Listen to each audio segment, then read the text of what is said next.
busit yung apuhan mo, sis. Ganyan yan siya eh. Kaya kahit anong gawin mo pa review, yellow pa rin yan.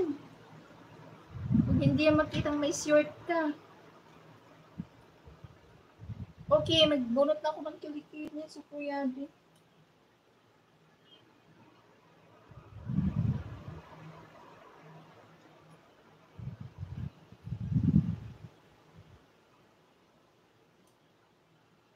Sis, bili ka ng ano, sis? Toyota Vios. Meron, sikanhan lang bilha. Yung kay Miljin Sulon, sis, sikanhan lang yung ano niya eh, Toyota Vios yun eh, yung car niya. Pinanood ko yung vlog niya, yung ni-reveal niya yung ano, kasi maraming nag-ask sa kanya yung foreigner niya ba na boyfriend pumili ng car or siya ba? Pinanood ko.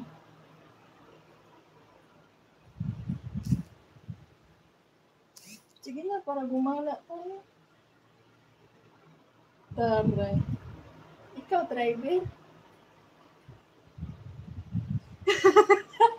Bye na nga. Sige na nga, babay na. Sinasabihan ko na kita.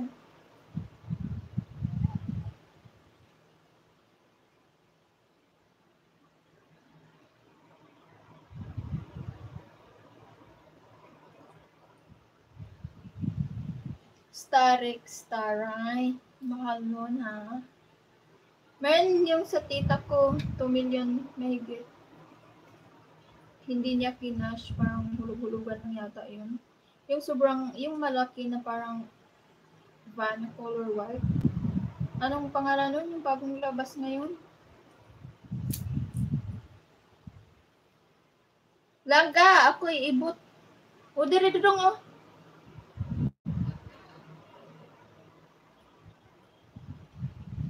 Di sa ba nang mag-ibot ang buhok sa kiti-kiti. Oy, sakit sa liog. Ako sis gamay ra akong gusto. Hindi ra gani motor lang. Pwede po car. Maliit lang. Like Toyota Vios, okay na ako.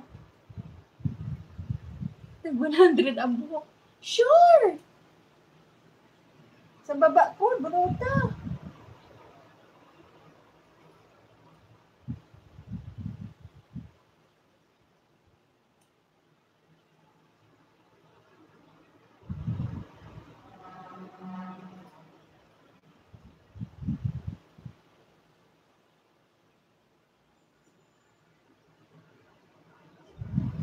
Maraming sikanhan sis. Marami namang sikanhan na maganda pa eh. Mga hatak sa bangko, mga ganyan. Mamaya i-search mo ba dyan? Magkano yung Toyota Vios na sikanhan? Yung pinsan ko nga, bumili ng kotse sis. Okay pa kaya yun? 30,000. Baka naman pag-drive natin nun, nasimplang lang tayo. Pero gamit-gamit niya ha.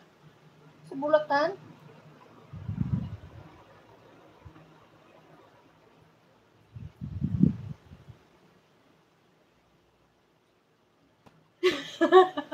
Ayaw mo bumbunot sa baba? Ako ipabunot ni mo.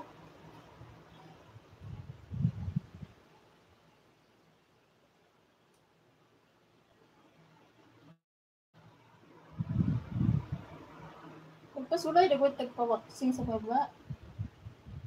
Sis?